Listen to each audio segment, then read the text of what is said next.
We apologize, guys. We dropped the signal there. So, if you are just joining us again, you had two more points that you were making about the wounded child that is now running our lives As the adult. as being an adult. So, go ahead and finish your 2 points, and then we'll recap the Absolutely. other ones just in case somebody jumps on this one video. Absolutely. So the wounded child is running our life as a grown adult when we have severe trust issue. We don't trust people. We trust the wrong people. Then we get upset with ourselves. And so the mature, healed, safe adult would learn to realize who is safe and who is not safe, because we are not fooled by people nicety, and we're not fooled by when people are nice to us but they're really hurtful to their own family. So I watch to see how you treat your family, your children, how you treat your children and family.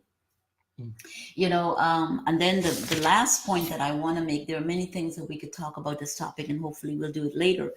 The most significant and the most tragic of all, when the wounded child is running your life, it's the inability to feel our own feelings, the inability to connect in an intimate, emotional, mental, and relational level to our spouses, to our husband, to our wives, to our children, to those that are close to us. The inability to connect on an emotional, relational, and psychological level. It is surface, and it's all, we can only talk about surface stuff. But if I bring up what you do to me and how you hurt me and how you keep showing up in my life, we don't want to go there. We want to stop that. But yet, when our children go out and attract the wrong people and they're keeping the pathology going, we're like, what happened here? We have to take a look at ourselves and say, is the wounded child running our life, or the healed, mature, safe, balanced adult is running our lives? And that does not happen accidentally. Just like we don't get a degree from Yale or Harvard or Bowie State or Maryland University accidentally. There's strategic planning, lots of money involved, lots of time, lots of study, lots of commitment. But precious ones, that's the same thing happen emotionally, relationally, spiritually, psychologically, and mentally. It's got to be strategic. It's got to be a consciousness to say, I don't want to keep living this way. And we have to walk in humility and vulnerability. We think humility and being vulnerable is weak. It's actually strength under control. Wow. I love that. I used to, like I said, when I went into the rooms of AA 18 years ago, I was so deeply hurt of what I had become. Christian, spiritual, religious. And that's why I tell people now, don't tell me about your religion. Show me your relationship with God. Yes. Show me how you treat people. Show me when you're under pressure, how do you show up? Show me when people wrong you and abuse you and do all kinds of things. How do you retaliate, or are you proactive? Do you look at them to say they are unconscious? That's why they're showing up that way. And then we allow unforgiveness and bitterness to continue.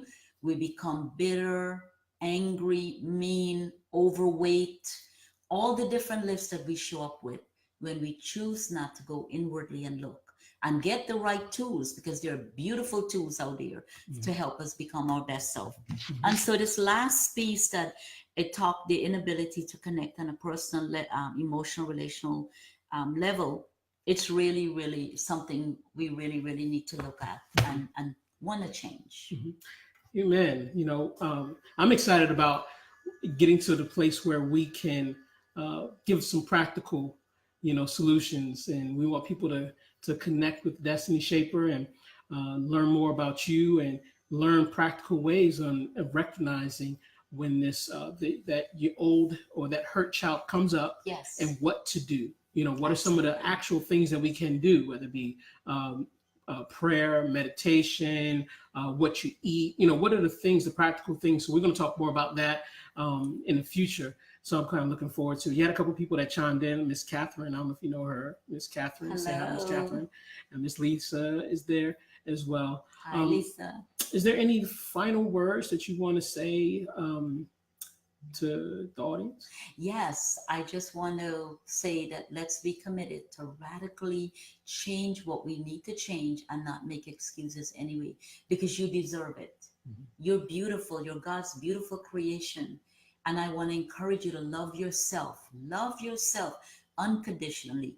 If you're overweight, if you have any issues that you're dealing with, love yourself right where you are into changing. Because if you don't love yourself, if you don't love who you are, who will? God bless you and thank you. Be committed to yourself.